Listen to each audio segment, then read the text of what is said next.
When it comes to quality sleep, Ashley has you covered with top mattress brands at winning prices and with special financing options available.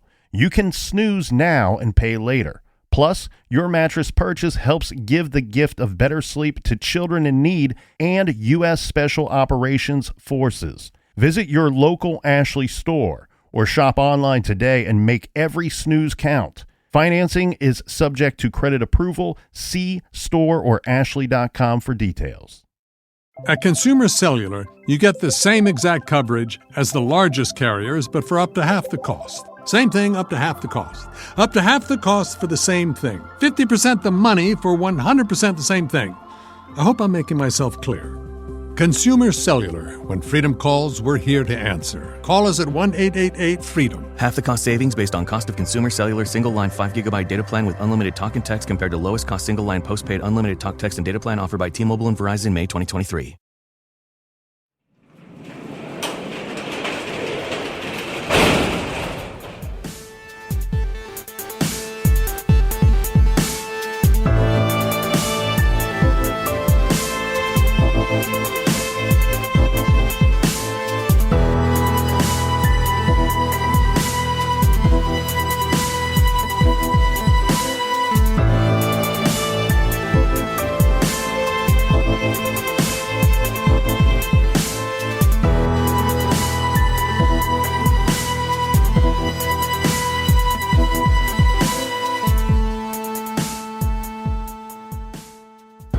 Welcome to True Crime Garage. Wherever you are, whatever you are doing, thanks for listening. I'm your host, Nick, and with me is a man that has been nicknamed the GOAT, but not because he's like Tom Brady, because we once caught him eating grass. He is the captain. Thank you. Thanks for listening. Thanks for sharing on social media. It's good to be seen, and it's good to see you. Does that mean you're a vegetarian, Captain?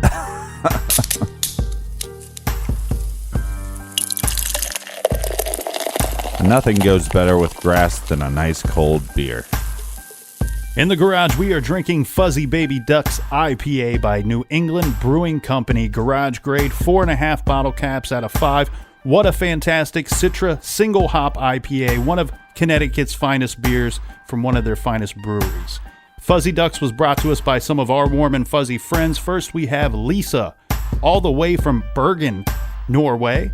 Next, we have Jen and Sydney from Cincinnati, Ohio, who recommend Rheingeist Truth. Well, we have recommended Rheingeist Truth. We actually have some Rheingeist Truth in the refrigerator right now. And we've recommended Rheingeist Fiction as well on True Crime Garage. So thanks to Jen and Sydney down in the Natty. And a big thank you to Penny Lynn up in Saskatchewan. In parts unknown, we have Andrew, who says, I love listening in my car, but the other day it was my turn to drive to lunch and my coworkers hopped in my car just in time to hear about a strangulation. So that happened. Andrew also says he loves the tunes on the show. Next, we go all the way to Taiwan. I think this is a True Crime Garage first here, Captain. We have Jan in Taipei City, Taiwan. Jan says, drink some more beer and keep up the great work. We also have Rebecca from Baltimore, Maryland. And finally, we have Marissa from Berwyn, Illinois. Yes, Marissa says, try some Spotted Cow from Wisconsin. It's the official beer of the Green Bay Packers. Yeah, done and done. I actually have a friend, his wife is from up there. Okay. So she brings home Spotted Cow a couple times a year. So I've had it multiple times. Why has it not made it to the garage fridge? I don't know. Ask Justin. You just ask Justin. Okay, well, we'll check in with Justin. So thank you to everybody for buying the beer for this week's show. And if you want to buy us around for next week's show, go to truecrimegarage.com and click on the donate button. And like always, follow us on social media, Facebook, Twitter, Instagram, Snapchat. I've been kind of lazy about the Snapchat. I was doing the Brian Wilson Snapchats in the morning.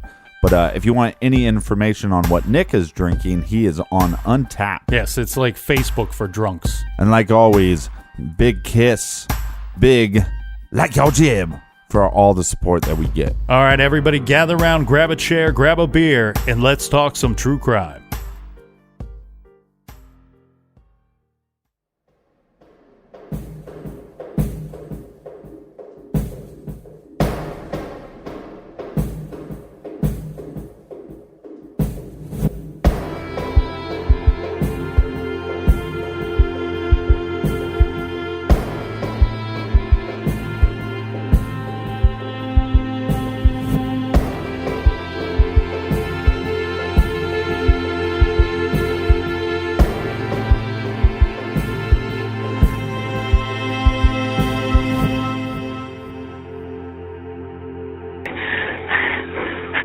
911, what's the location of the emergency? Sandy Hook School. I think there's somebody shooting in here. Sandy Hook School. Okay, what makes you think that? Because somebody's got a gun. I saw a glimpse of somebody. They're running down the hallway. Okay. They're still running. They're still shooting. Sandy Hook School, please. Oh. In town 911, what's the address? It's 10 Dickinson Drive in Sandy Hook, Newtown, Connecticut. Okay, what's going on at 10 Dickinson Drive? It sounds like there are gunshots in the hallway. I'm a teacher in the school. Okay, where are you in the school right now? I am in the school. I'm in the classroom. Okay, do you have everyone in the classroom and the door? All of my students. The door is not locked yet. I have to go. Okay, I have to go lock the door. Tell me, keep everybody calm, keep everybody down, get everybody away from the windows, okay? Yes. Okay. Where are you in the school? I'm in the hallway when you walk in the front entrance if you take a left. Okay. All right, just try to lock down the school, okay? We're trying, okay. All right, bye-bye. Bye. John 911, what's the location of your emergency? Sandy Hook Elementary School, 12 Dickinson Drive. Okay, I've got that. What's going on down there? I believe they're shooting at the front glass. Something's going on. All right, I want you to stand on the line. Where are you in the school? I'm down the corridor. All right, I want you to take cover. Jen, get the sergeant. All right, get everybody you can going down there. All right, let me get some information from you. What makes you think that? The front glass was all shot out there. It kept going on. Okay. It's still happening. All right, what about the students in the front of the building? Everything's locked up as far as I know. I'm not in the front. All right, you're in lockdown? Yeah, they're in lockdown. Did you see anything out the window? No, it's still going on. I can't get over there. Okay, I don't want you to go over there. I want to know what's happening with the students, though, along the front corridors. This is in the front parking lot? Yes. I'm not in the front. I'm actually down the other part, but I'm close. Okay. Do you see anything or hear anything more? I keep hearing shooting. I keep hearing popping. Guys, shooting at the Sandy Hook Elementary School in Newtown. It's 911 ringing off the hook for. Ongoing active shooting. All right, Jen, let's get one caller. I'll take my caller. All right, now who am I talking with right now? It goes to the rest. Pardon me? What's your name? Rick Storm. Rick Storm, all right. Rick, what is your position with the school? I'm acting head custodian today. Newtown, what's the address of the school? 12 Dickinson Drive. Okay. Something's happening. Okay. Jen, hang up. I need you to get off that phone. All right, Rick.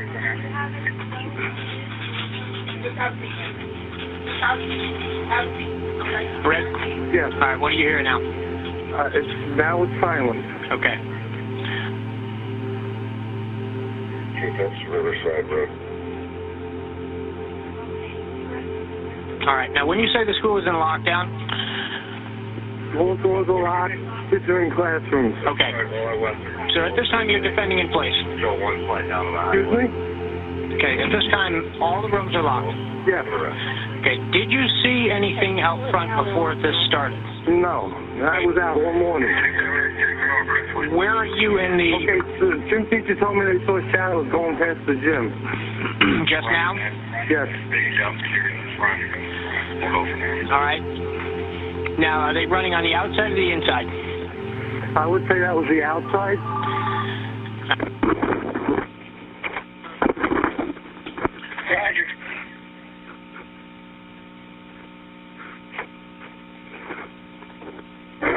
There's still shooting going on, please. All right, what about injuries at this time? Excuse me? What about injuries at this time? I don't know of any injuries right now. Okay. Yeah, we got them. They're coming at me down Grand Point.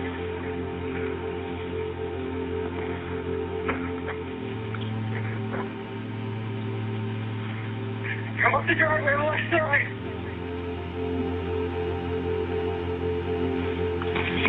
Jen, I need you to call the state police. Just... It's still going on. Newtown 911, what's the emergency? This is the state police. I got a Sandy Hook School, victim from the elementary shooter school. here. Yep. She's been shot once in the foot. She's been shot once in the foot? She's in My sister was playground shot number... once at Sweden. Okay, all right. Room number 1. Room number 1? Yep. One shot in room 1. How close are you guys to arriving on scene? What? How close are you guys? Female shot in the foot. You got a female party shot in the foot. Yep, she's in... By the ambulance. Right by the playground, room number 1. Oh, I know that. Okay. Where are you? Are you okay right now? Yeah. Okay. Where's room 1 in the school? Facing the playground. Where are you? Facing the playground. On the playground? Facing towards the playground. Okay. Are you safe right now? I think so. My classroom door is not locked. Okay. Is there anybody that can lock the classroom door without being safe? No. Safe to do so. Okay. All right. Just try to stay where you are. Okay. Is there any way? Yes. There's children in this room too. Okay. Try to apply pressure. Okay. Yeah. Okay. We have people coming. Okay. All right. Is there any other teacher with you in there, or is just students? No, there's 2 other adults in the room with you. Okay. All right. Are they right next to you, or where are they in the room? No, they're over on the other side of the bookshelf. Okay. All right. Are you okay right now? For now, hopefully. Okay. All right. Just keep an eye on it. Try to keep pressure on it. Okay. We have people heading out there. Okay. Bye-bye.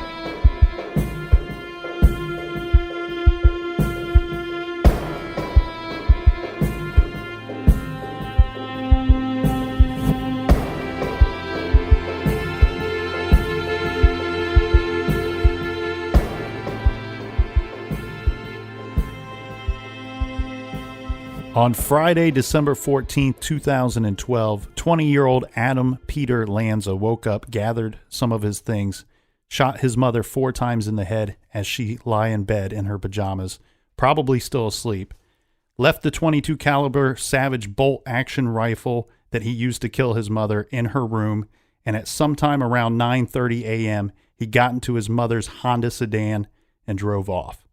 This event is very tragic and horrific, but a lot of the events and a lot of the details will be questioned. Especially this next part here, because the thought is that Adam planned to drive to the Newtown High School. Mm-hmm. And I can't prove this, but it has been reported that someone close to the investigation has said that a vehicle matching the description to the vehicle that Adam was driving that morning had drove near the high school but never entered the parking lot.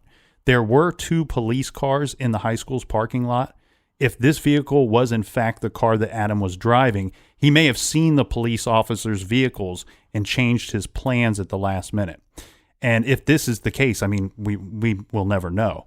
But he instead drove to the Sandy Hook Elementary School, which was just a short 5-minute drive from the Lanza's home. Very interesting that there was some speculation that he wanted to go to the high school. But Adam ends up at Sandy Hook Elementary School around 9:30, 9:35. Yeah, Adam gets out of the vehicle. He leaves the doors open. He parked near the fire lane. He left a shotgun along with ammunition in the vehicle. Mm-hmm. It's been thought that if he were to go into the school and do whatever he was planning, that if once first responders started to arrive, that he would have an option to go back to that vehicle, retrieve that firearm, and make a stand there in the parking lot. There's a couple reports, and you'll see this constantly as far as, and we'll get into some of the conspiracy stuff later, but there is a lot of reports stating that it wasn't a shotgun left in the car, that it was actually the AR-15, and that is not correct. It was actually the shotgun left in his vehicle. Adam was wearing black clothing. He had earplugs, sunglasses, and a green utility vest. Inside the vest, he had 10 magazines, each of them with 30 rounds of ammunition in them. He had 2 pistols in his military-style cargo pants. There was no one going in or out of the school at this time. Mm-hmm. Adam Lanza, using his mother's Bushmaster XM15 E2S rifle, he shot out the glass. They had security doors that were basically locked, that you couldn't get in without granting permission. And he shot out the glass panels on these locked 2 front doors. In a single second, he fired 6 shells into the glass, this creating a hole large enough for him to walk through. Anybody that has kids, nephews, nieces, anybody knows that when you go to these schools now, almost every school that I've been to, they have to actually buzz you in. So you get to the front doors, they're locked.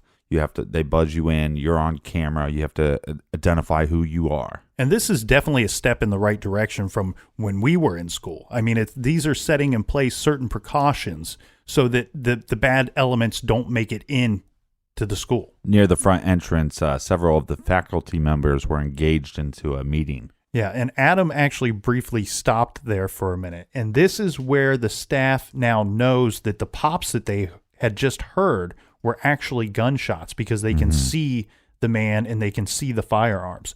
In this commotion, someone accidentally tripped the switch to the PA or the intercom system. This is now projecting the noises and the voices that would be heard from this room in this area to the rest of the school. By this time, 911 calls are starting to be placed. Well, and maybe it's not an accident. Maybe this is a way to let everybody else in the school know what is going on. Yeah, I think it's kind of maybe a, kind of an angel or God stepping in a little bit to give some kind of warning to the rest of the school, because the person that accidentally hit the switch did survive this event and said that they had accidentally hit the switch when they were trying to run to the phone to call 911. Adam is now inside Sandy Hook Elementary School, and the first 911 call has been placed. In the hallway, we have Principal Don Hochsprung, teacher Natalie Hammond, and psychologist Mary Sherlach. Now, they are confronted by the shooter here. Principal Don, she lunges at the shooter, trying to grab the gun in a moment of bravery, trying to save everybody. Yeah. She's unable to do so, and Adam shot her several times. He then turns the gun on the psychologist. Natalie Hammond was shot several times, but she was lying on the floor. She lay very still on the floor until the shooter left the area. Afterward, Adam went down the hallway toward the first grade classroom. Natalie Hammond would actually survive this attack? Yeah, but the principal, Hochsprung, and psychologist Sherlach did not. As we know in these situations, people do not always know what is going on. You, of course, don't wake up in the morning expecting to hear gunshots that day. So when you do, it's not always clear what you may have heard. But also in this situation, we have some very young kids at school. And of course, some of them are just too young to comprehend what is going on.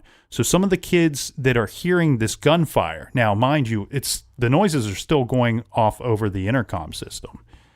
Some of these kids are saying things like they think maybe the army is at the school or that there's an animal loose in the school.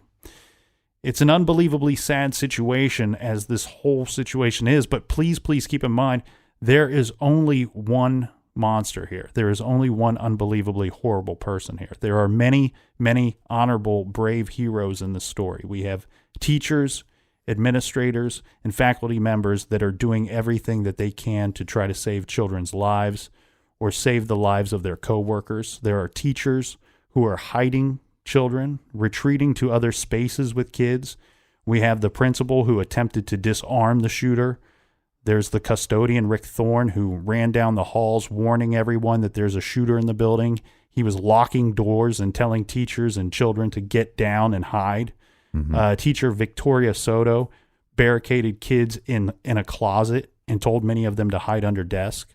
Well, you can hear on the 911 tapes when the janitor is calling, there's gunshots happening in the background.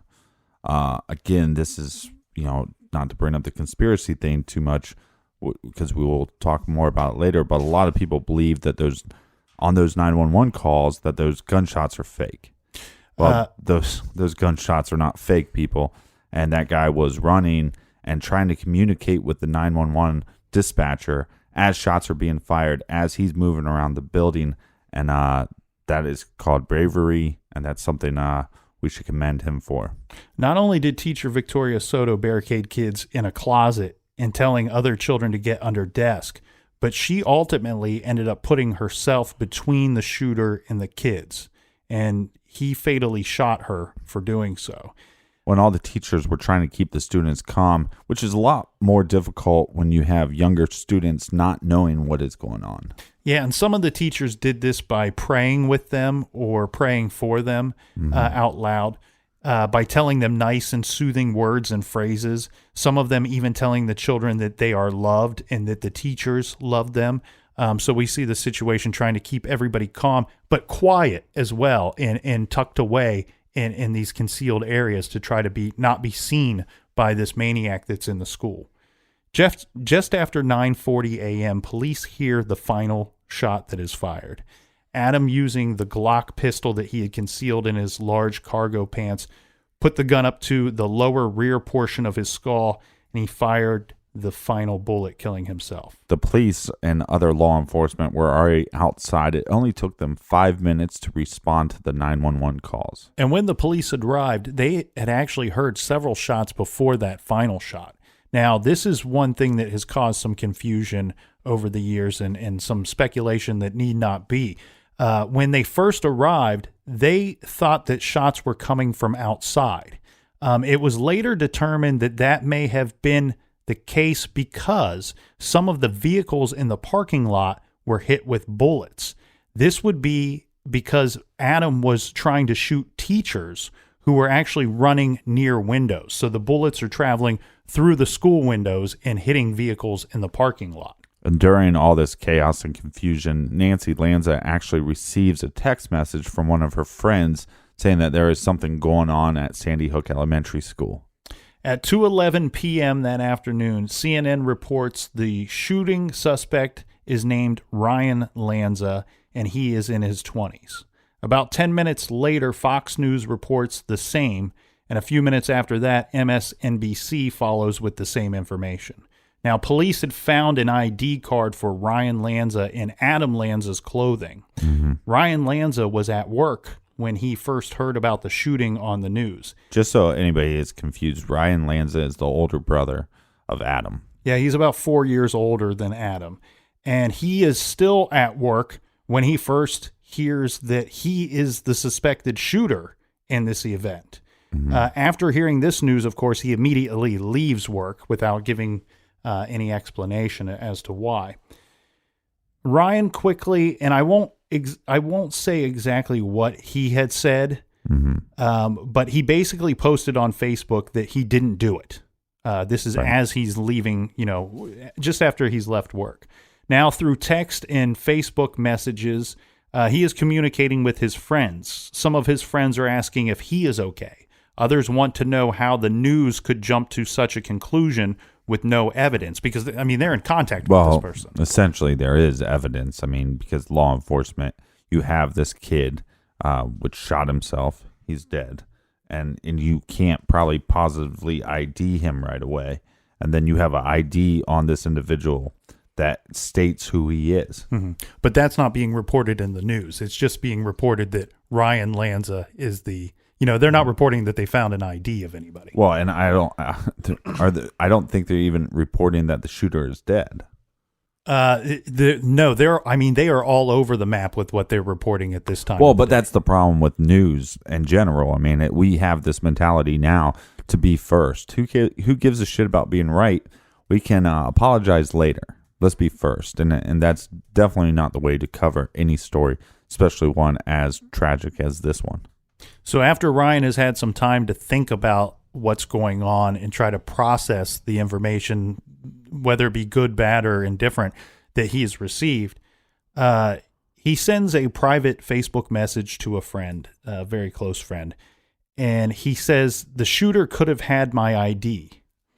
And then a few minutes later, Ryan sent another message to the same friend saying, it was my brother. Oh my God, I think my mother is dead. Yeah. There's probably a lot of thoughts going through Ryan's head at this moment. Oh my God, what did my brother do? Is my family all right? He was estranged from his brother. He cut ties of communication. But this is some heavy stuff, and we'll get back to it right after this quick beer break. This show is sponsored by BetterHelp. Do you look forward to the holidays? Maybe you struggle with seasonal blues. This time of year can be a lot, and it's natural to feel some sadness or even anxiety about it. But adding something new and positive to your life can counteract some of those feelings. Therapy can be a bright spot, something to look forward to make you feel grounded, and to give you the tools to manage everything going on. If you're thinking of starting therapy, give BetterHelp a try. It's entirely online, designed to be convenient, flexible, and suited to your schedule. Just fill out a brief questionnaire to get matched with a licensed therapist and switch therapists at any time for no additional charge. Find your bright spot this season with BetterHelp. Visit BetterHelp.com/garage today to get 10% off your first month. That's BetterHelp, HELP.com/garage. Major phone carriers make you sign contracts with rigid data plans to trap you into a kind of forced phonogamy. Sounds pretty insecure if you ask me. At Consumer Cellular, we believe in a more consensual and healthy form of phonogamy, free of contracts and more flexible to your data needs. This way, you stick around not because we force you to with contracts and fees, but because you love our phone plans. Like ardently love our phone plans. Phonogamously. Consumer Cellular. When freedom calls, we're here to answer. Call us at 1-888-FREEDOM. You can live out your MasterChef dreams when you find a professional on Angie to tackle your dream kitchen remodel. Connect with skilled professionals to get all your home projects done well. Inside to outside, repairs to renovations. Get started on the Angie app or visit Angie.com today. You can do this when you Angie that. And we are back. Thanks for everybody for sticking with us. We understand that this is very tough information, especially with the age of the victims. Yeah, and there are more details about the actual attack that we obviously didn't cover in that first half, and we're not going to cover them in the second half as well because of the age of the victims. I feel like we covered it pretty appropriately given the circumstance. Yeah, I think a lot of the point of covering some of this stuff is to bring awareness and kind of understand what the psyche of this individual was, where this person was at. Is there any possible way that we could have prevented this? And none of those details really help us with that. And you're exactly right. What we wanted to do here was really talk about what was going on with the attacker, with the shooter, with Adam beforehand, so that we can, because there is that question of why when these things happen. And it's never really fully answered, but we wanted to provide some information that you may not have heard before, and information that is not so readily available as well, to give us some insights as to what was going on leading up to this horrible event. And where we're at currently and covering this case, we have the news releasing some very bad information. Again, like I said, trying to be first and not trying to be correct. You're exactly right. The information that was coming out is not giving good information as to what actually took place in Newtown. And now we get this information that the shooter's name was Ryan Lanza, who is 24 years old. He's at work when this situation took place. He's nowhere near the town of Newtown. And he's hearing this information. He's leaving work.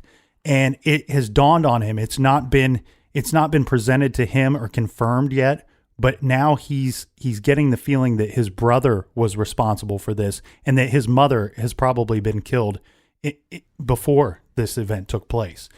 The news that would continue to come out that day, it's well, let's not call it news. Let's call it misinformation. Yeah, because it's bad information.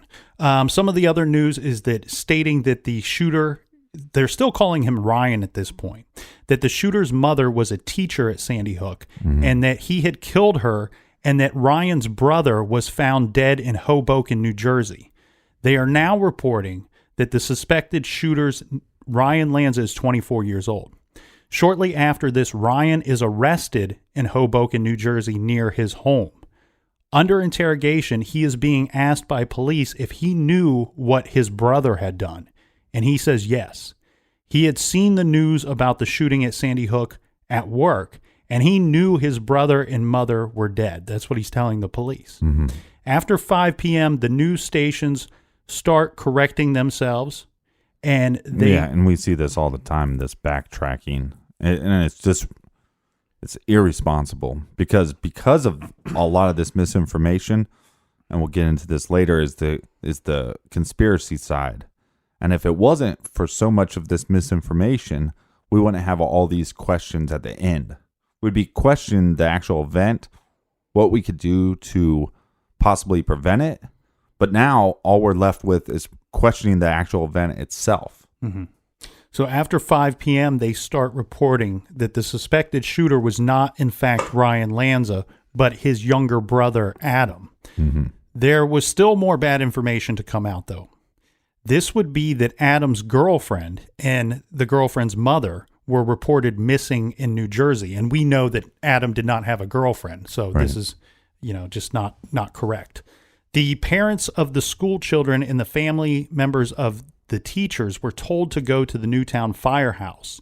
And this is where they would be reunited with their loved ones or given further instruction as to where to go or what to do. And we have family members there now, and they're being reunited, but they still don't know many of the details of what events took place earlier. Yes, several of the kids are being reunited with their parents, and after a while, there's a whole bunch of parents from kids of basically 2 classrooms that are left. Now, these parents would be greeted by the governor, who stood before them to give a very short announcement. Mm-hmm. And his announcement was only 2 of the children were taken to the hospital and they expired. Some of the parents started to scream. One man yelled out, "Where do we go? We want to be with our kids." The governor responded by saying, "No one else has been taken to the hospital." Another parent then shouted, "What does that mean? Are they all dead?" And the governor says yes. At this point, we have a bunch of officers and law enforcement heading to the Lanza home to maybe get some more clues. Yeah, because at this point, they've connected the black Honda that they found in the parking lot, the one that Adam was driving, as being that of Nancy Lanza's. The officers were actually expecting a potential gunfight when arriving. They didn't really know what they were walking into or had any expectation of what they might see or encounter. They entered the home without any trouble, though. They begin to swarm the house, moving methodically from room to room. The first thing that they notice is the house is extremely clean and well organized. They go down to the basement, and the basement's extremely dark. They do see the military posters covering the walls, and covering the windows are those black trash bags fixed to the walls with duct tape. Mm-hmm. Upstairs, they find journals of Adam's and drawings that he has made. In a closet of one of the rooms, they find neatly arranged hangers. There's 5 hangers with tan-colored shirts and 5 with matching khaki pants. Right, we kind of talked about that before, possibly that Adam wore a uniform. Yeah, like a self-created uniform. Right. They find computers. Now, on these computers, all of these computers, the hard drives have been destroyed, and the internal disk have been scratched. These rooms had the windows covered as well with the trash bags. In the master bedroom, they find the body of Nancy Lanza. She's lying on her back, still in her pajamas. The .22 caliber gun that was used to kill her was lying at the foot of her bed. They would also find quite a bit of firearms in the house, as well as 1,600 rounds of ammunition. When law enforcement gets to the gun locker or the gun safe, there's no evidence that it was tampered with or broken into. They also find a photograph of Adam holding a gun to his head. They find 3 photos of dead bodies with heads that are covered in plastic, and their bodies are covered in blood. They found a military uniform and Adam's first grade report card from Sandy Hook Elementary School. They also find a holiday card addressed to Adam from his mother, which contained a check. Now, the card specified that the money was for a C-183, which I don't know exactly what that is, but what police say or police believe is that the money was for a handgun. I think a lot of times when we have these tragic events, we're looking for the reason why, right? Mm-hmm. And we're also looking, how can we prevent this? And there's some signs. I mean, we've talked about that in the last episode, but whether or not his mother found these pictures of these dead individuals, but we know that she found pictures of drawings that he's done. There's some disturbing stuff. I understand that at some point he was seeing a therapist. He should have been seeing a therapist the whole time. Forever, like multiple visits every week for a long period of time. Yeah, there's some obvious signs here to us. There are some things here pointed out as well that show that Adam didn't just snap. He didn't just snap and get in a car with a single firearm and go into the school and shoot the place up. No, he what we're seeing here is he took the time to try to destroy these computers.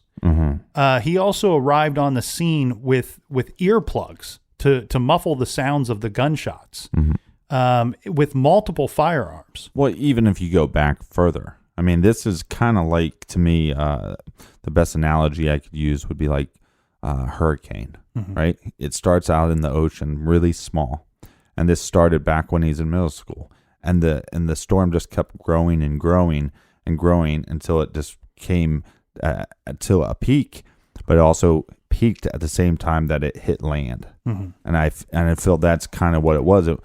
Not only did he plan these events, maybe days beforehand, this was a perfect storm leading up to this whole event. The other day, I was discussing this case with a friend of mine, and I was going over some of the things that were found in the home beforehand and after the fact. And one of the things that that person found interesting was the 1,600 rounds of ammunition. I mean, that number sounds very big, and to see it on paper, it looks very big. Keep in mind, we know that he had at least 300 rounds of ammunition on his person because he had those 10 magazines, each carrying 30 rounds in them. That doesn't even include the other firearms that were present at the scene. So that it sounds like a lot of ammunition, right? And that was what really stood out and appalled this person that I was talking with. I did bring up to them, though, it's all kind of somewhat relative. Right. There's one gun that I own, and it has a very specific form of bullet that it fires. And they're called BBs. They're actually very, very common. It's a very common caliber, and they're very cheap as well. So last time I went to buy ammunition, they were having a sale. And everything was like 50% off or 60% off, something like that. So I bought a carton. They only come in cartons and they vary in size. But the carton that I purchased for, I think it was $30, had 1,200 rounds in it. So where 1,600 or 2,000 rounds sound like a whole bunch of like somebody that's stockpiling for World War III, that's actually not the case. Sometimes this ammunition just comes in bulk.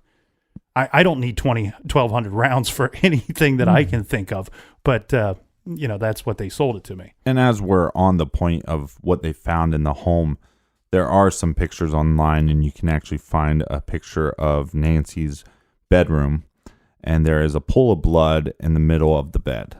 And a lot of people, a point of controversy is that if she was shot at such close range and with as high power of a rifle that he used, that there would be more blood splatter on the wall. Right. Now, the pictures I've seen are so kind of far away from the bed, maybe feet away from the bed where they took it, that you can't really see any blood splatter on the wall.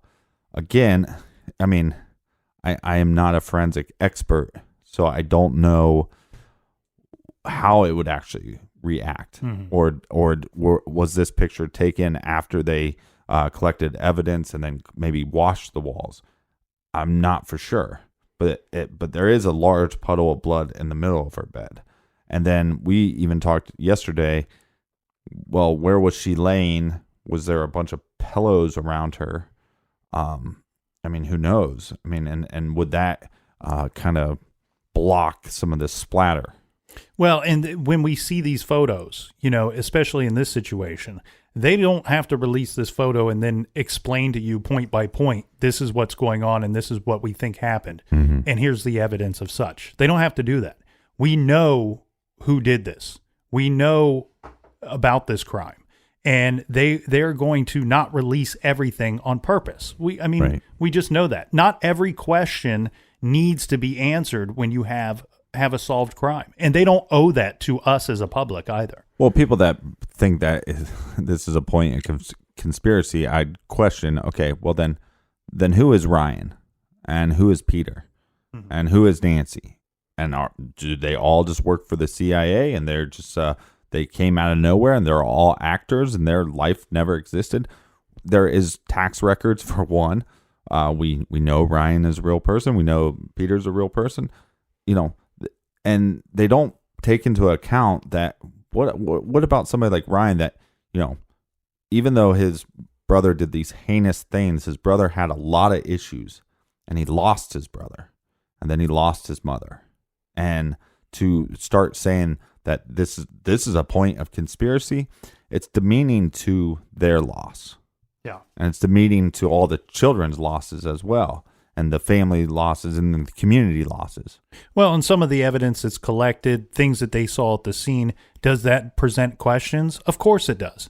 But are there logical answers to these? Absolutely. There are absolutely logical answers to these questions. Yeah, and as all this misinformation from the news outlets is coming out and the law enforcement trying to do their investigation, we have a lot of victims, and they need to have funeral services for these victims. Yeah, and there's, we have to have so many services over the course of a period of time. I think it took over a week to provide all the services, and they were having multiple funerals per day. One thing that was created out of this, amongst others, but there was a thing called the Chase Foundation. Now, this was in remembrance of Chase Kowalski. He was one of the children victims that day. He was 7 years old. Chase's mother believes, now this is something that she had communicated to loved ones at Chase's service. She believes that she had actually seen Chase after death, that he had came to her in a vision, and he had appeared to her to provide strength and comfort and wishing she would move forward with charitable work. Chase came to his mother so she could explain to her husband the scope of this thing, that this thing is so large that there are so many people around the country and the world that are victims, the families and their community, that they were going to be touching. They were going to be changing lives with this foundation. The Kowalskis started the Chase Foundation, which is a not-for-profit scholarship organization started in Chase's honor. And she believes her son came to her to tell her that the creation of this foundation will save lives, change building codes, demand gun and ammunition control, and bring God back into America. And investigators at this point feel like they can make a statement on their findings of this event.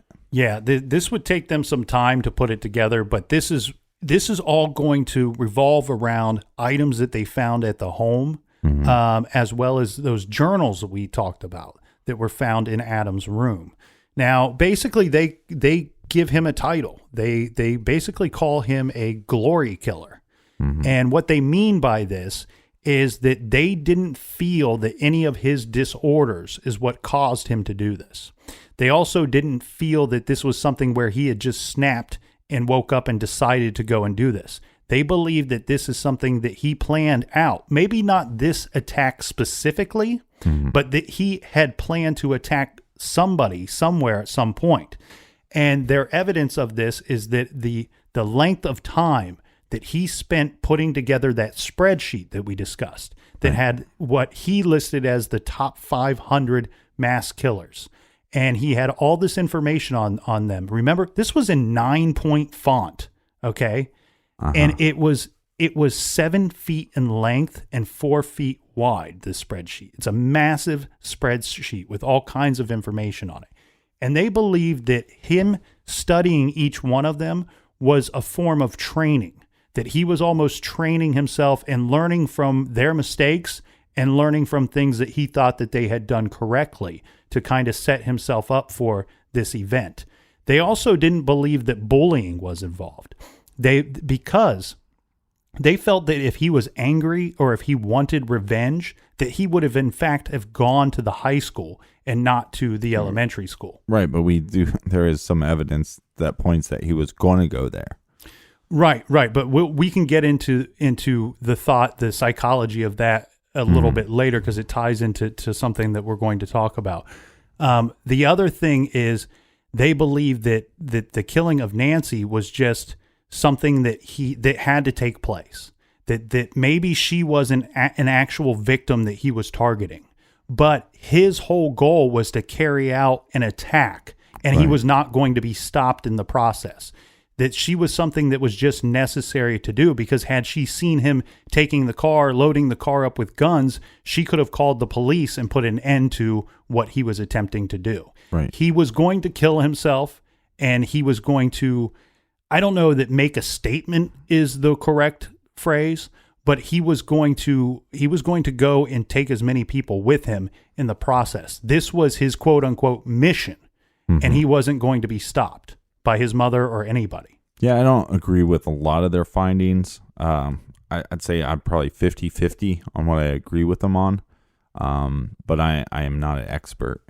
Well, and I'm with you, Captain. There are some things I agree with in that statement and some that I don't. But again, we're not seeing the things that they got to see. We're not able to review all of the evidence here, and I think that we do have to label that as an expert opinion. It's not fact, but it's an opinion of people closest to the information and closest to the case. And I think there's a lot of value in that opinion, whether I agree with all of it or not. The other thing that I forgot to mention was that, we talk about mental illness and these different aspects here of Adam and what was going on. They also believed that they didn't want to title him a psychopath because their beliefs are that a psychopath would carry out a crime like this, but want recognition. Right. That would want to see what he had done and want to read about in the paper, see it on the news, and not killing himself is not really getting the credit. And on top of that, he's trying to hide a lot of the things that were going on with him beforehand.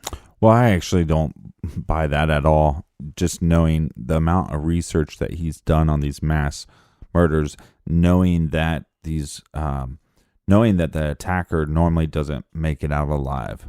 So you could still be a psychopath knowing that, I'm either going to commit suicide or they will take me down, but this will be recognized. And so you don't need to see, and then also just knowing, why did he kill so many and then take his life? I think he knew he had a number that he was trying to hit.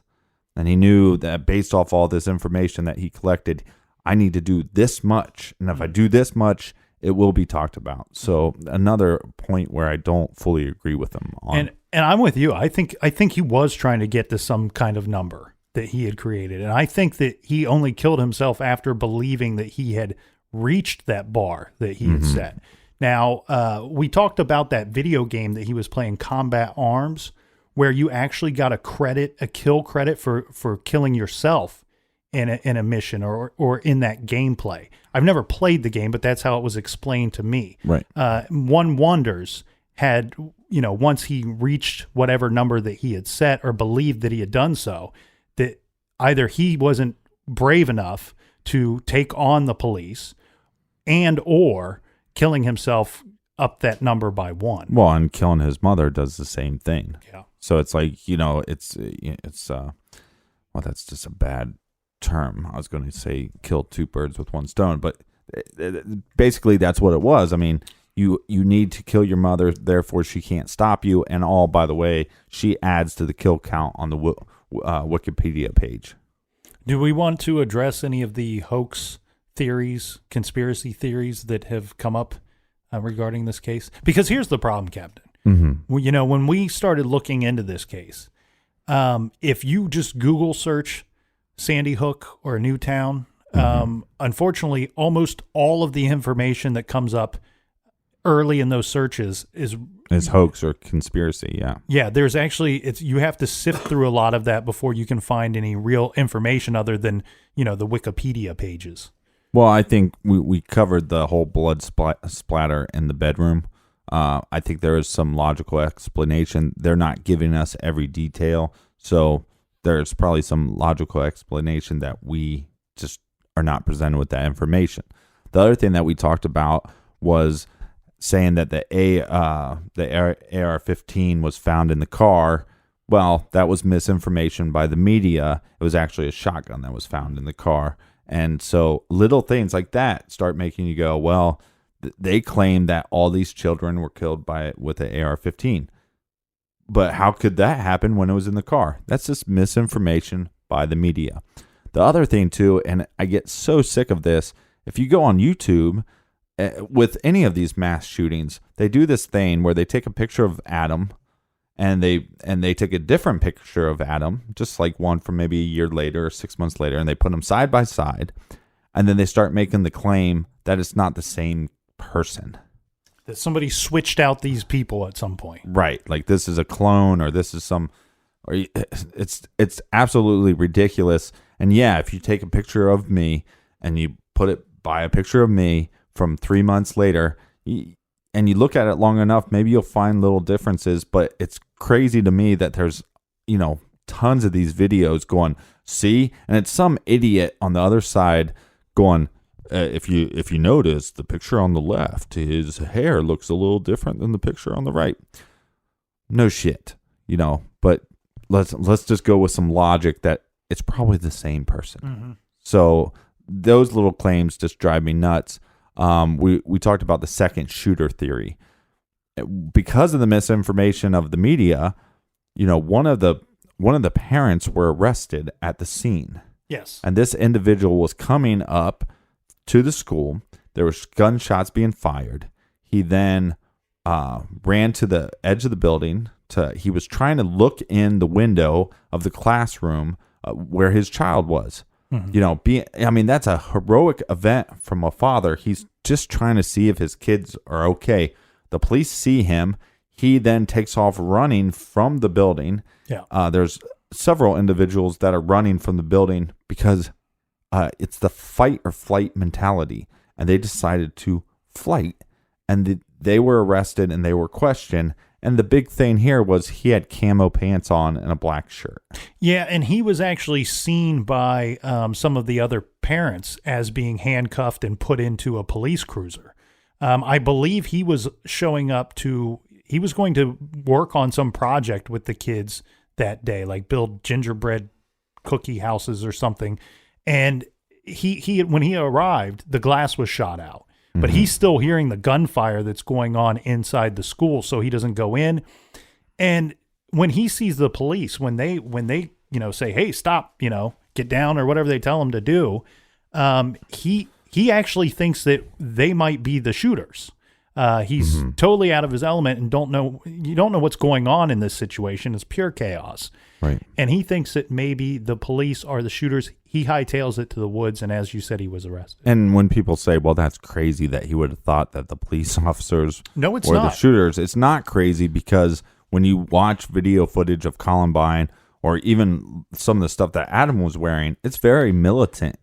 And so, therefore, that's not crazy. So that's, again, misinformation from the media. And then, so, therefore, it's a conspiracy or it's a hoax. The whole idea that this is a hoax, so you're going to have to invent 27 people. You just have to, out of thin air, invent 27 people that never existed. The idea that it's a hoax, that it just never happened, it was a drill, is, frankly, one of the stupidest things I've ever heard.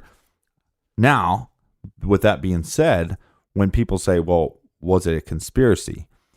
When you start thinking of the idea of, let's say, Adam went in to this tragic event happen, did politicians, did the media spin it for agenda?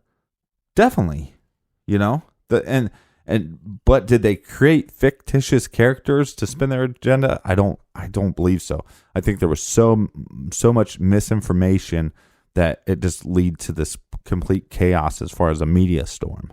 Well, and if you're trying to control guns, those laws didn't pass. So, if they wanted to do, if they, being the government, wanted to absolutely do something, they would just do it. Right. They wouldn't cause this horrible event. Now, I do want to go back on something real quick before we go forward.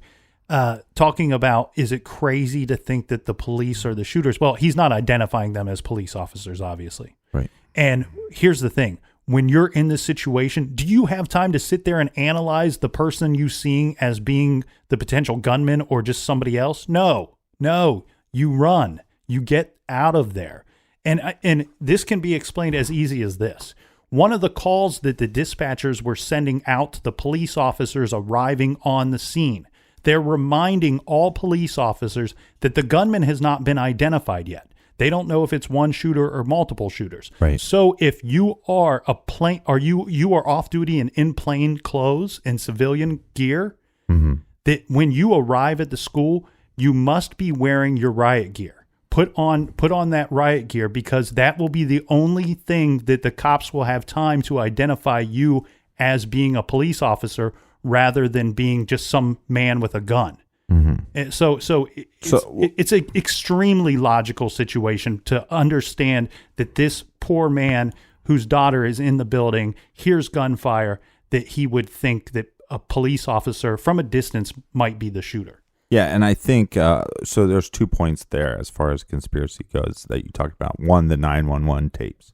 So the 911 tapes, there's a lot of dispatchers that did say there's possibly, more than one shooter. Right. We know with Columbine that they didn't go into the building, they didn't go into the high school for a while, because the reports from the people inside the building, the students inside the building, saying that there was 8 shooters. Right. Did 6 of the shooters just disappear after they entered? No. It was just misinformation. It was just eyewitness account that was not correct. And in a state of chaos, you're going to get some misinformation. So that's one thing about the 911 tapes, right? It's common that when there is a shooting that they think, well, maybe it's one person, maybe it's more. And especially if you're using an assault rifle, I bet there was plenty of people thought that just the amount of shooting taking place possibly couldn't be done by one individual. Well, and the echoing effect that would take place. Okay. And to add to that chaos, not only are you hearing these noises coming from the actual gun, but you're hearing them then repeated over the intercom system. Now, with the Freedom of Information Act, a lot of people give it a bunch of shit. If you listen to our trailer, I think 7 911 calls. There was more 911 calls released. A lot of them didn't have any informational value. There are some of the 911 calls that were not released. And what the police department basically stated, and they stated it multiple times, was there's some things on these tapes that don't help you understand the case anymore. Right. You do not need to hear 911 tapes with children crying and children taking their last breath and stuff like that. And as a true crime fan, as much as I want to hear that information, by holding that information back, you are protecting the family, you are protecting the victim's loved ones, you're protecting that community. Which they should. And if you're sitting behind a computer screen and you're hunting for this information and you're upset or angry that you cannot find it, or you think that you deserve to be able to review that information, well, just instead, why don't you count your blessings and be thankful that you've never been in a situation like these victims or the victims' families have been in? No, I totally agree, but I totally understand why people want to have that information so they can put together more of the pieces of the puzzle.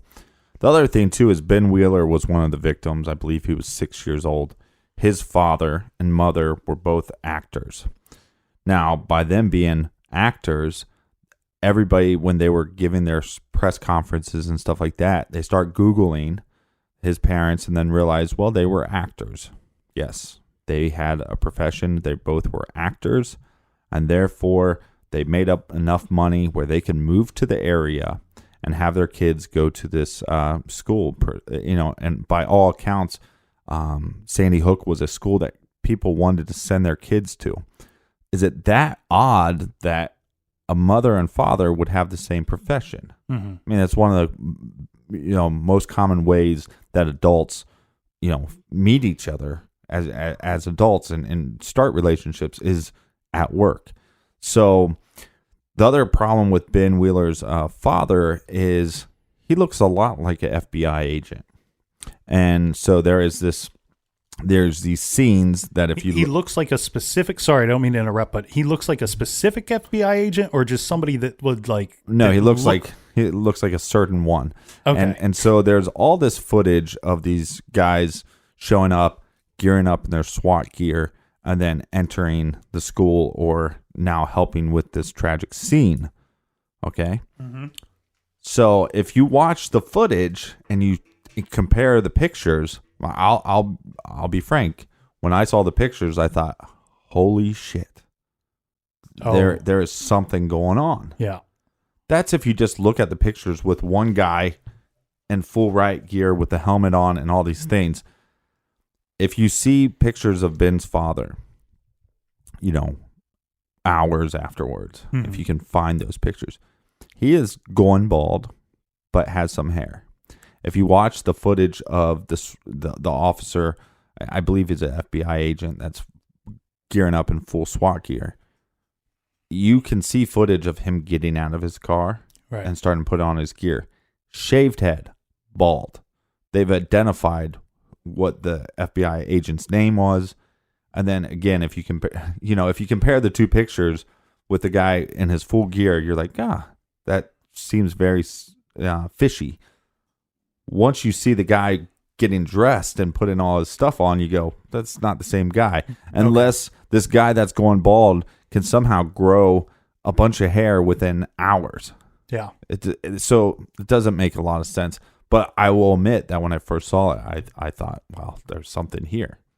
If you can grow hair in a matter of hours and replace all that hair falling off your head, you'd make it be a millionaire, right? A billionaire. That you would have something there, right? Another thing that comes off as odd, and I didn't have a logical explanation of this. You'll see a lot of these hoax or conspiracy theory videos where there's people outside the school building and they're just kind of walking in circles. Okay. Mm-hmm. And there seems to be no rhyme or reason. And it seems like a lot of chaos. It's almost the way the conspiracy theorists put it is, well, we have all these actors and we have the school and we're just going to have these people pretend and we're just going to have them scatter around and kind of walk in a loop. Were these people that had come out of the school? Some are coming out of the school. Some are people that are arriving at the building. I couldn't make a lot of logical sense out of this until I watched the documentary Newtown. Right. Now, I like I said, if you want to watch it, go for it. There's not much information. It is a cry fest. It was difficult to watch and has frankly made just doing the podcast this week even harder by watching it. So I wouldn't recommend that. And I'll tell you what, though, there is some logical reasoning for that. Here's the logical reason. Go for it. Okay, so when I was watching this documentary, the piece that I got out of it was one of the fathers said, I arrive, I don't know what's going on. He said, I paced for a long time.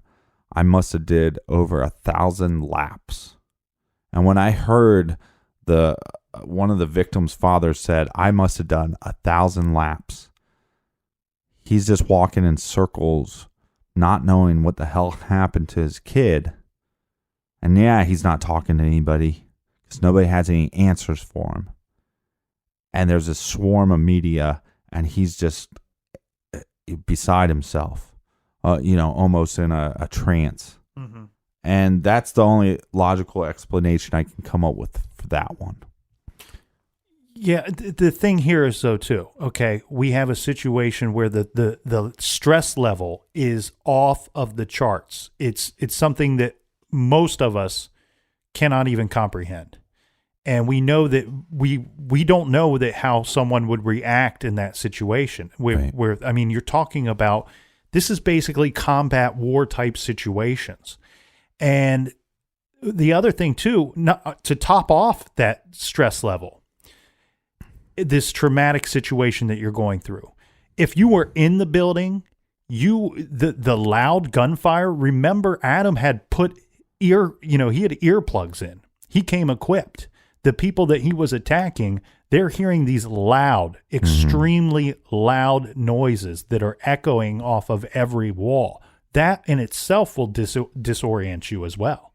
Another thing that conspiracy theorists bring up is there's a lot of vehicles outside of the school that are black or silver. And there's a lot of vehicles that are involved in this case that are Honda vehicles. Right. Adam's mother's vehicle was a Honda. One of the teacher's cars that was shot up was a Honda. What is the logical explanation? Were there a bunch of people that worked for the first of all, there are other units that sent people. Right. So you'll get a lot of government workers will have black or gray cars. The fact that there was a couple Hondas involved, black or silver cars. It just it doesn't matter to me. I think it's somebody grasping at straws. It's absolutely silly because what are we reminded of when we watch TV? Anybody that's seen a Honda commercial, we're reminded time and time again how they are one of the number one selling brands, especially a Honda Civic or a Honda Accord. They've been number one selling cars time and time again. So it's a very popular car, first of all. And then second of all, it doesn't take much research, Einstein, to figure out that black and silver are usually the most popular colors of vehicles that are purchased as well. So you're exactly right. This is somebody just grasping at anything. The other thing that is absolutely silly that I saw time and time again on the internet as far as hoaxes go or conspiracy theories was there's still this argument that we are being lied to and that Nancy was, in fact, actually a teacher at the school or that she was some form of volunteer at the school. Right. And why they keep going back to that, I cannot figure the value in it if she was a teacher or if she was a volunteer or if she had nothing to do with the school at all. It doesn't really affect what happened. This event still happened. She's dead, and we have all these other victims. It doesn't matter what her employment status was. And second of all, no kidding that conspiracy theory came out because we reported all the misinformation that came out early on in this case. I mean, they didn't even have the suspect's name right. They didn't have the suspect's name right. They created some fictitious girlfriend, and her mother was missing from New Jersey. Nobody's dating Lloyd Christmas that's wearing the same outfit every day. The kid wouldn't leave his basement unless he was going to the shooting range or to rent a video game. He probably smelled like Fritos. There's all this bad information, and that unfortunately gives birth to a lot of these conspiracy theories. Yeah, and look, the black and gray car. I do think somebody's grasping at straws, but if there's any validity to it, yes, I don't have an answer. Just like the blood splatter, I don't have an answer. I do believe that there's some logical reasoning for that. And then a lot of people bring up the coroner. The coroner, if you want to watch something that is so utterly confusing, these children were not brought to the ER. Right. Another conspiracy theorist, when the ER doctor when they questioned him, I think it was Congress that questioned him, and they said, "Did you treat these victims?" He said, "Yes, we did." And then he stopped himself and said, "Well, actually, we didn't, because most of these victims were at a young age, and they were hit with such these bullets from the AR-15 that explode when they hit their victims, that the average victim had 3 to 11 bullet wounds, and that they're basically dead when the cops arrived."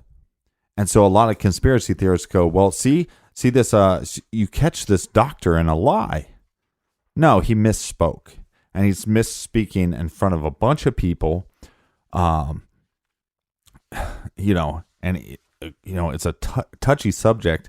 And trust me, we get into the garage, and the garage is a comfortable area for us, and we're drinking some beers, and we misspeak all the time. I just did it right there.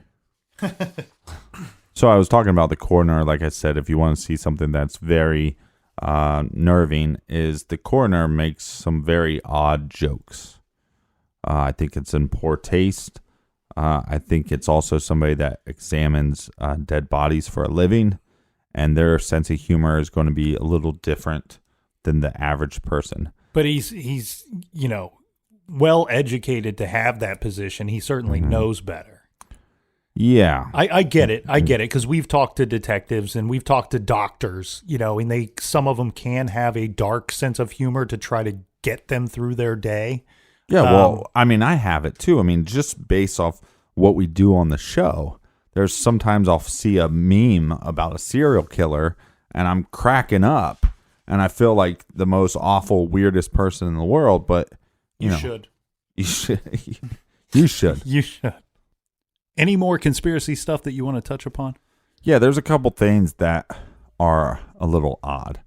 One is there's a picture of a victim of Sandy Hook where they, actually three things. There's a picture of a victim from Sandy Hook that was also used in this terrorist attack overseas. And you can find this information pretty easily. And there's this lady giving a speech. And there's all these pictures of these victims, and clearly one of the pictures of the victims of Sandy Hook is on the podium. I have no explanation for this. I don't know what to think of this.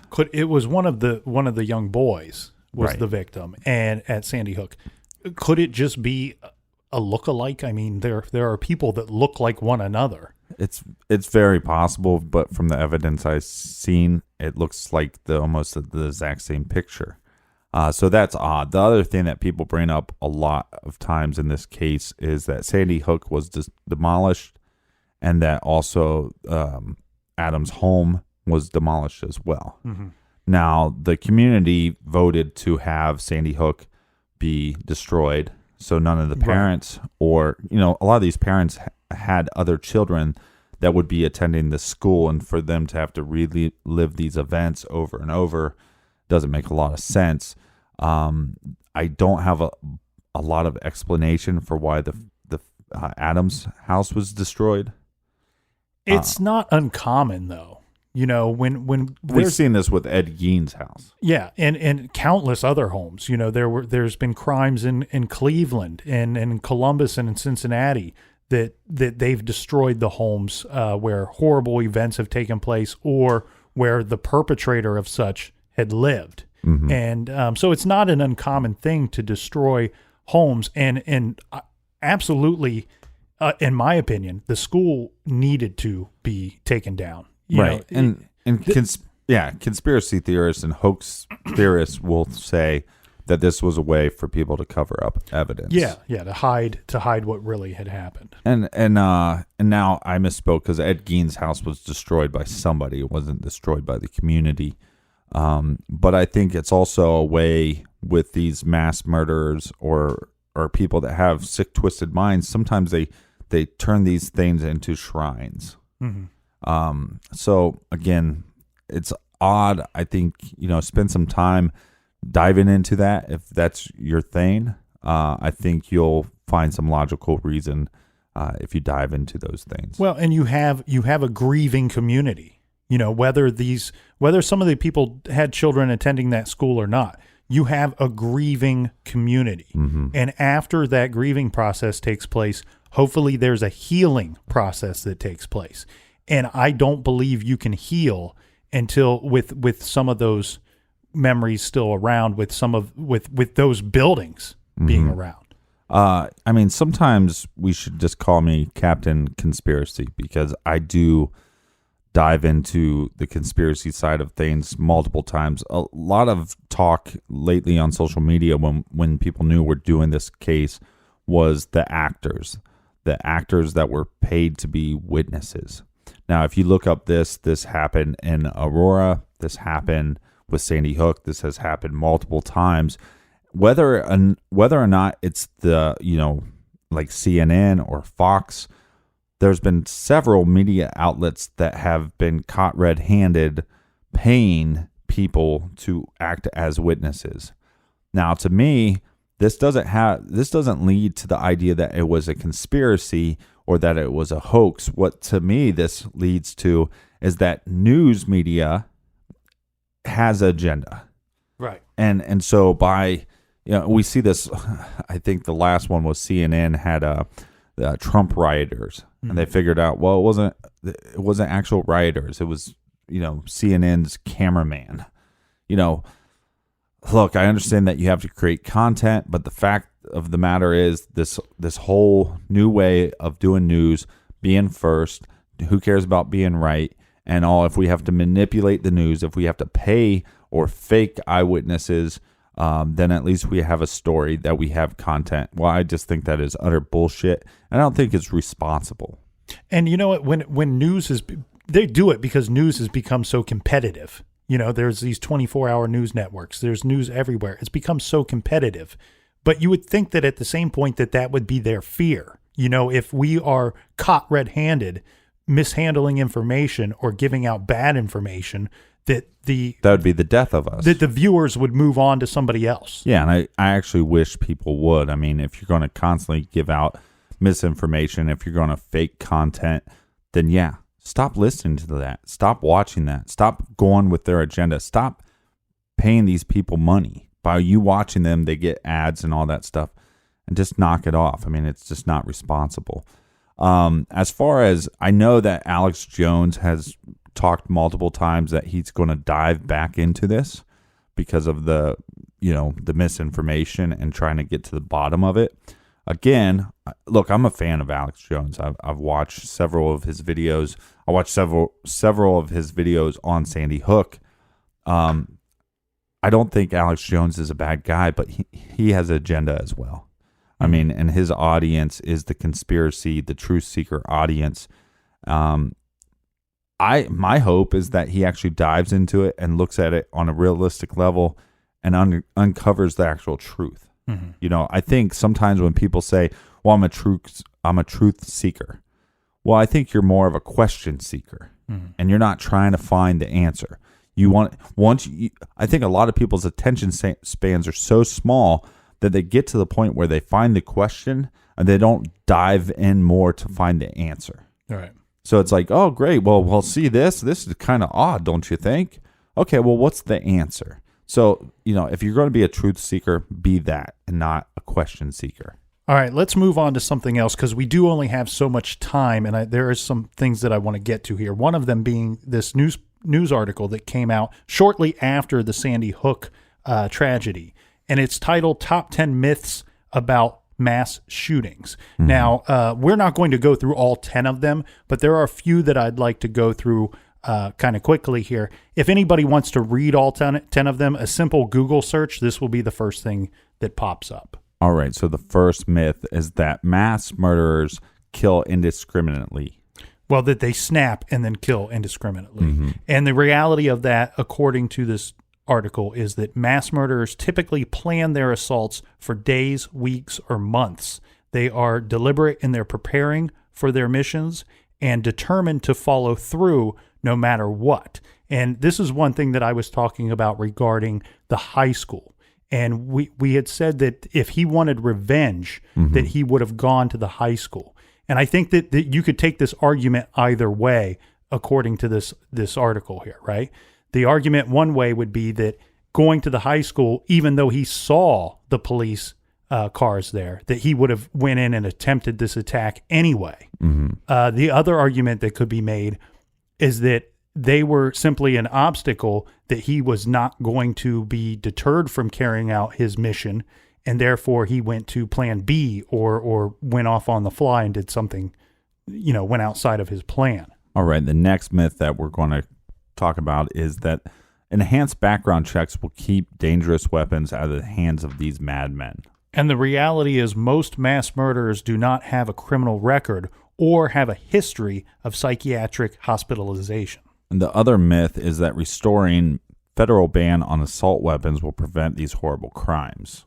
The reality is the overwhelming majority of mass murderers use firearms that would not be restricted by an assault weapons ban. In fact, semi-automatic handguns are far more prevalent in mass shootings. Of course, limiting the size of ammunition clips would at least force a gunman to pause and reload or switch weapons. Mm-hmm. And I think we all can agree that if you got rid of, all arms altogether, no guns, that these crimes wouldn't happen. Right. I mean, or they would be forced to find a different weapon, which would be less, violent. of a situation, or possibly more violent. I mean, you'd think. Oh, sorry, I meant in a number of victims type situation. But right. But what I'm saying is that there would still be people that would want to get revenge on their high school or whatever. And if they didn't have any guns, then there's other means, explosives or whatever. And then the kill count actually could be way higher. Mm-hmm.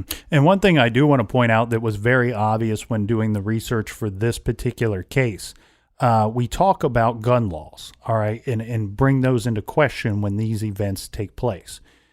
We got to be clear here because laws are only good if they're followed. And in this particular situation, we had 2 gun laws that were broken by the shooter, by Adam Lanza. Now, had those gun laws been obeyed, then this probably would have never have happened. At the time in the state of Connecticut, and it may still hold true to this day, but at that time, to own a gun, to be a gun owner, you had to have been of the age of 21 or older. Right. Adam Lanza was 20 at the time of this crime. Right.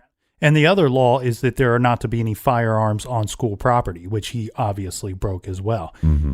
There has been a big argument as far as, there's so many people that came out and said in the beginning of this situation that, if Nancy Lanza would have just kept her guns locked up better, that this would have never have happened. There's plenty of evidence to prove to us that some of these guns were purchased for Adam's use. Right. And we talked about the gun locker or the gun safe having no signs of being broken into or being tampered with. He clearly had access to that gun safe. Yeah, I mean, I think there's tons of missteps. But I think going back through his history, I mean, what a tough spot for her to be in, trying to communicate with her son, trying to have her son have some kind of normal life. But because of those missteps, I think it created this giant tragedy. And the last myth that we will address is increasing security in schools and other places will deter mass murder. The reality, their answer that they give is most security measures will only serve as a minor inconvenience for those who are set on mass murder. If anything, excessive security in a fortress-like environment serve as a constant reminder of danger and vulnerability. And I got to say, Captain, I disagree with that last one. I didn't select ones from this article that I just were things and ideals that I wanted to put out there for things that I believe in. This last one I disagree with because exactly in this situation, in this exact situation with Sandy Hook, we saw some preventative measures put into place, right? We saw that they had the front doors were locked. You couldn't get in without having permission or being granted permission. I do think that him having to shoot out that glass there, that did give some kind of warning to people inside as to what was going on. This was also a school that had practiced lockdown procedures before in the past, and a lot of the teachers went into lockdown mode during this attack. And I absolutely believe wholeheartedly that did save some lives. Now, I'm not saying that it says something about fortress-like environment only serves as a constant reminder of danger and vulnerability. I don't think that our schools or our shopping malls or places of business should be fortress-like. That's a little bit above and beyond and ridiculous. But I do think that we live in a day and age where these certain safety procedures, lockdown procedures, and certain safety and security features should be used and utilized in these environments. Well, I have zero problem with our schools being fortresses because, look, if you can go to a place to get an education, you should feel safe. Yep. And I wish these school shootings are becoming so common that it's like just put an officer at each school, and maybe that deters it a little bit. I agree. Yeah, there's going to be holes and gaps, but that would be something that we can do instantly that I think would change the outcome. It would be a giant leap forward. Yeah, and obviously I just wish this event never took place. And it was probably the toughest case for us to cover as far as emotionally, and very tough to cover with the fact that most of the research that you find talks more about a hoax and more about a conspiracy than the actual events. And of course, our hearts and thoughts and prayers go out to anybody, anywhere affected by this horrible tragedy. words can't describe what took place that day. And I do hope and believe that some healing is taking place. And we're under 5 years since this event took place. I know that the grieving process doesn't end for all of us, but some of us hopefully are starting to heal. And we had several listeners that reached out to us saying that they were from the area, that they were involved. And as far as the conspiracy stuff goes, they said, look, this was reality to us, and we felt it, and we had to deal with it, and we're still dealing with it. So our hearts go out to them. Recommended reading for this week, I'd like to recommend Newtown, An American Tragedy by Matthew Leshak. Matthew is a journalist for the Daily News New York. Mm-hmm. His book, Newtown, is a meticulous account of the Newtown massacre and its aftermath. This is a definitive journalistic account of Newtown and an essential examination of the facts, not only of that horrific day, but the perfect storm of mental instability and obsession that preceded it. Drawn from previously undisclosed emails, police reports, and in-depth interviews, Newtown, An American Tragedy breaks through the misinformation to present the comprehensive story that must be told if we are going to prevent another American tragedy. Pick up Newtown by Matthew Leshak. You can do that by going to our website, truecrimegarage.com, and click on the recommended page. And until next week, be good, be kind, and don't litter.